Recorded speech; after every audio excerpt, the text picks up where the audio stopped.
Ladies and gentlemen, welcome back. I've had several requests to tell everybody how I did everything in here. First off, we're going to start off with, I had several guys ask me, said, how did you do your depth finder? And I know they're looking at this and they're going, how did you get the plugs through there? How did you get the transducer? Well, when I bought the unit, I bought the head unit and I said, well, I'll buy the transducer later. Well, I had plans on running the wires like this, and the transducer, it's a digital signal imaging, HDI, whatever. So I bought the transducer, and it was quite expensive. It was like $170, something like that. And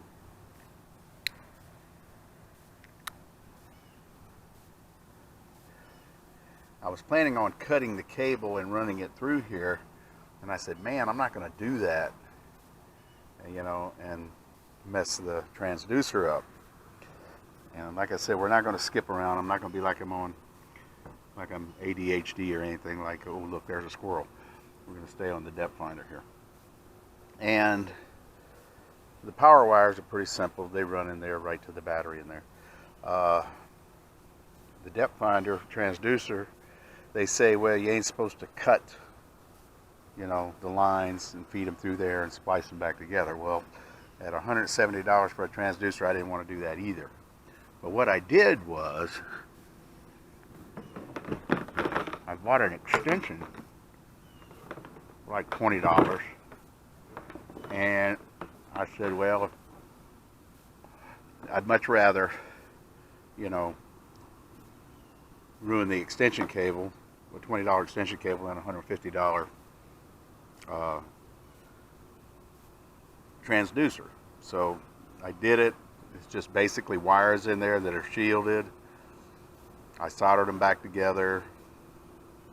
And wrapped them in tin foil, and then, well, I soldered them, then heat shrunk them, and then wrapped them in tin foil, and then heat shrunk it with a big heat shrink that's got the hot melt glue on it. And it works well. I had no problems with it whatsoever. Now, somebody asked me where I mounted my transducer. And it's right there, silicone down. And I see a lot of videos of people that have trouble with the silicone or transducer down. It doesn't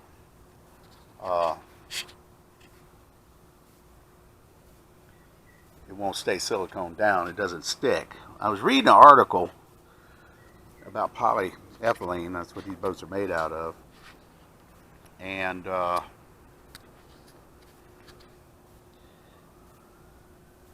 what they do is to glue this stuff. They say really no glue or anything will stick to it, but they flame it. When I say flame it, and it was a good article, and something happens to it, and I ain't talking about burning it or anything like that. They said just pass a flame over it right quickly, and it does something to the surface. It might seal it, it might get a wax off of it, or oil is off of it, or whatever. Then wipe it down and then silicone it then. Well, before doing that, I had it silicone down in 3 or 4 places and it never stuck. It stuck down. So, and another thing, when I'm telling you to go down there with a propane torch like I did, don't wipe the inside of it with gasoline or methyl ethyl ketone or something like that that's flammable, and you're going to have fumes in there, and you're going to blow your ass up in the kayak. I just took some Windex, wiped it down, flamed it, siliconed it for a shot, and it came out really good. Now we're going to get up under here. This part right here, I am not going to show you the underneath of it. For the simple reason is that Vibe Kayaks over-engineered this thing so much that you could use these things to load a four-wheeler on for ramps. It is strong. You can stand on it, you do whatever you want to. It is very nicely engineered, but it is like extremely over-engineered. And I had to cut a lot of stuff out, so it's gonna look ugly. You're not gonna see that. So.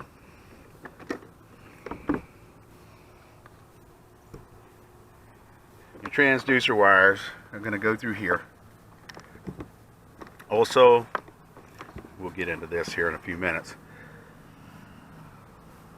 I use these gland connectors, or cable glands they call them. And I buy, and I'm just going to tell y'all right off the bat, I buy everything off of eBay. And I like eBay. I've been an eBay user for many, many years.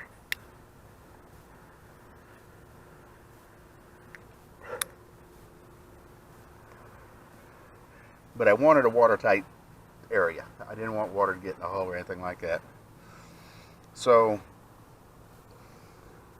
I cut the extension cable, threaded it through, got it out there, did the solder work back there, and connected it up. Like I said, it was either a $150 or $175 transducer or a $20 cable. Give it a shot. I'm gonna go for the extension cable. And that pretty much takes care of the depth finder.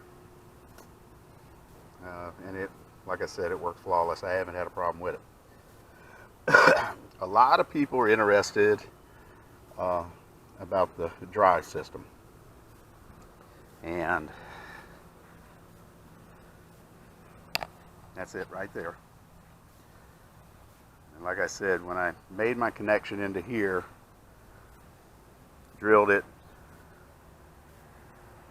pipe tapped it to 1/2-inch pipe threads, because this boat's really thick right here. I'm not sure about all of them, but these are thick.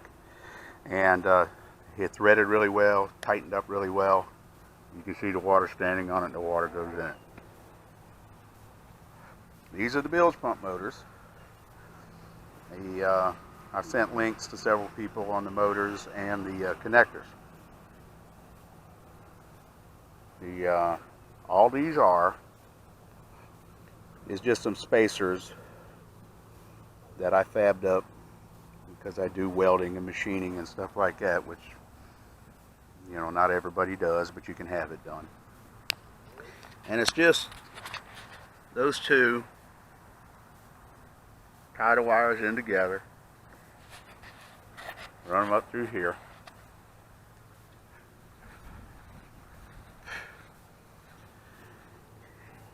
And they're coming out right here.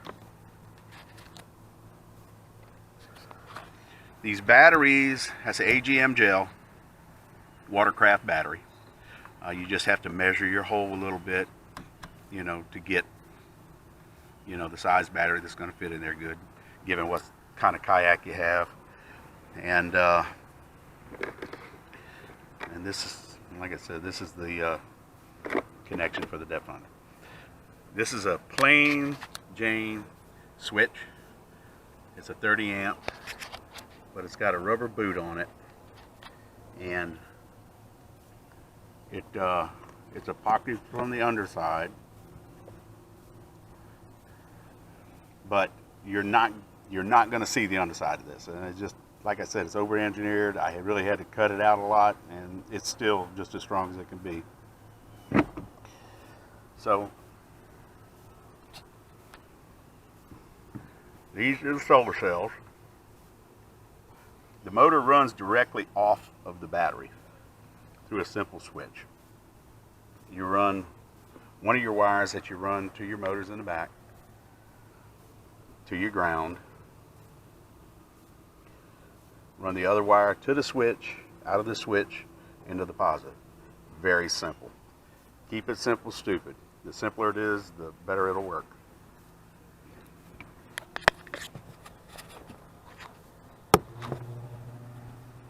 And it lights up.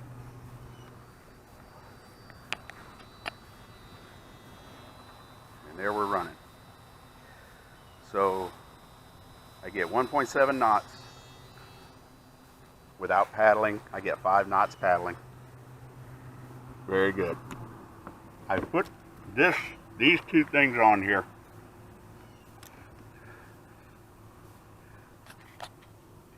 I wanted to monitor the battery voltage. Well, you can't really see, but it stays on all the time. Don't do that. They say they're waterproof and everything else. They're not waterproof. Now the cigarette socket for charging a cell phone or something like that, probably not a bad idea, but I wouldn't do that either. On your solar cells,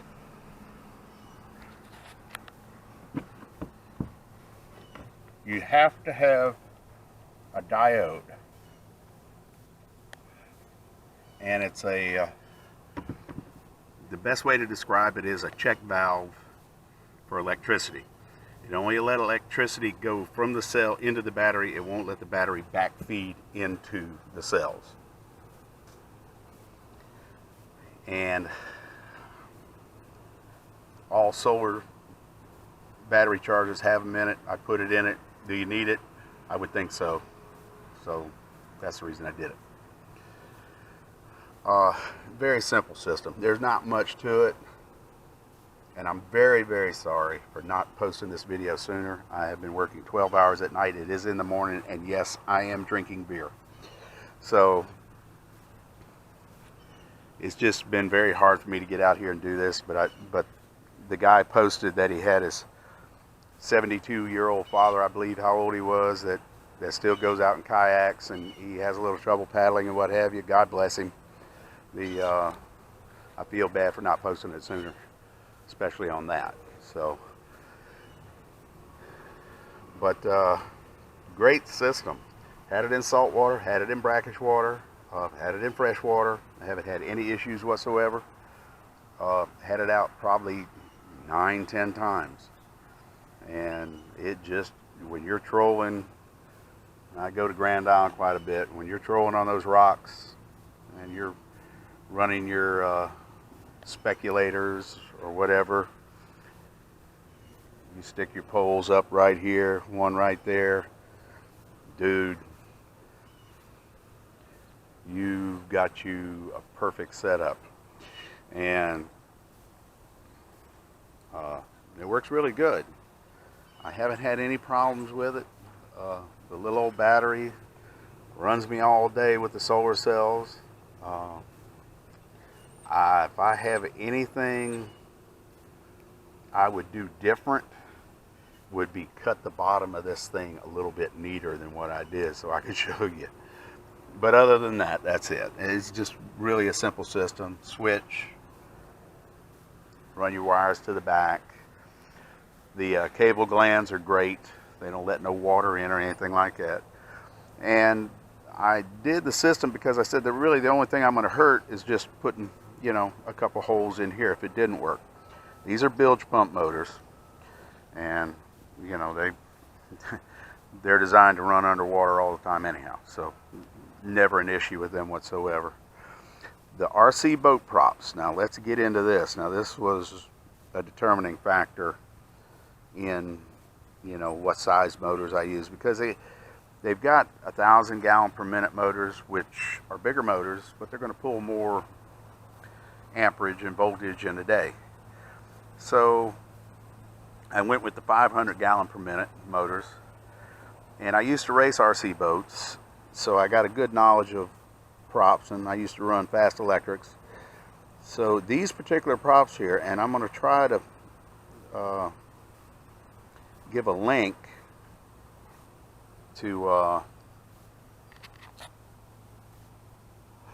where these props are at, but I'm thinking Offshore Electric has a good supply of RC boat props already sharpened and balanced. If you don't know how to sharpen and balance them, that is very important to reduce the load on the motors and the battery and still produce a good bit of thrust. So these are important.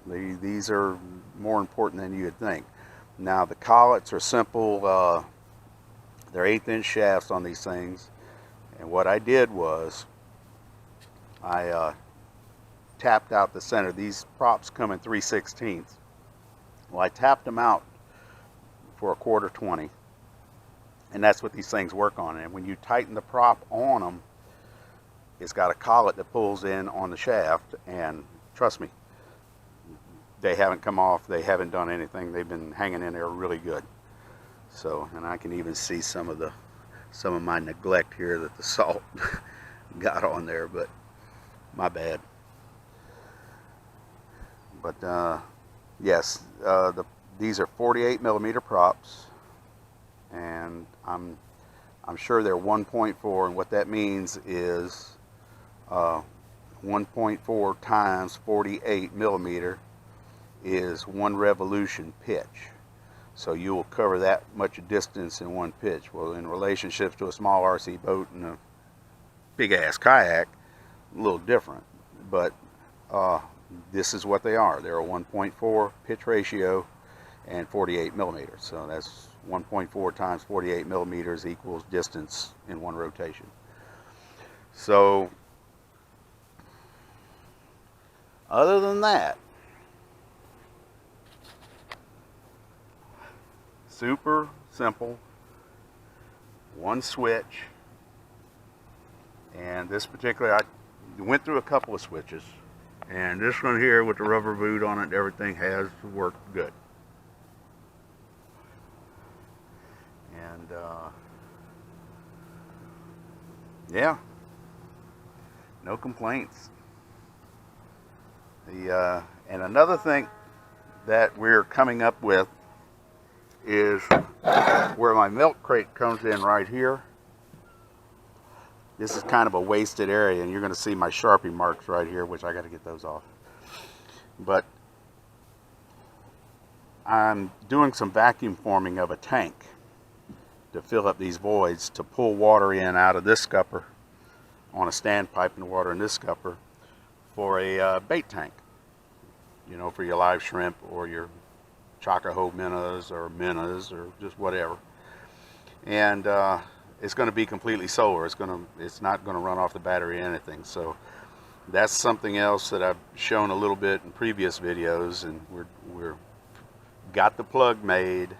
I've got the material in. We're going to be doing some vacuum forming out of some polystyrene, some yellow polystyrene, and hopefully we'll have that up in videos to come. I do apologize again for not getting this out to you guys. I know some of y'all are interested in it, and I've really enjoyed it, and it's really worked good. The solar cells are they work very well. Unfortunately, I went to look for them again, and if any of y'all ever shop on eBay, some guy might get 100 of these things and then sell them out, and you don't see them anymore. So my suggestion is put the biggest solar cell in there you can with as much wattage as you can. That's a total of 6 watts right there, and they do a great job. I went out for 5 hours one day, and out of 12, I started out with 12.9, I believe, and at the end of the day I was at 12.5. And I ran the thing almost all day. So it just really, really, really good. Not a complaint out of me at all. And I'm not saying that because I made the system. It's just I got lucky. So, and that's it, guys. And like I said, I apologize for not having this sooner. But there it is. And I hope you do it in your kayak, and I hope you enjoyed as much as I've enjoyed this one, and I wish you all the luck in the world. Thank you.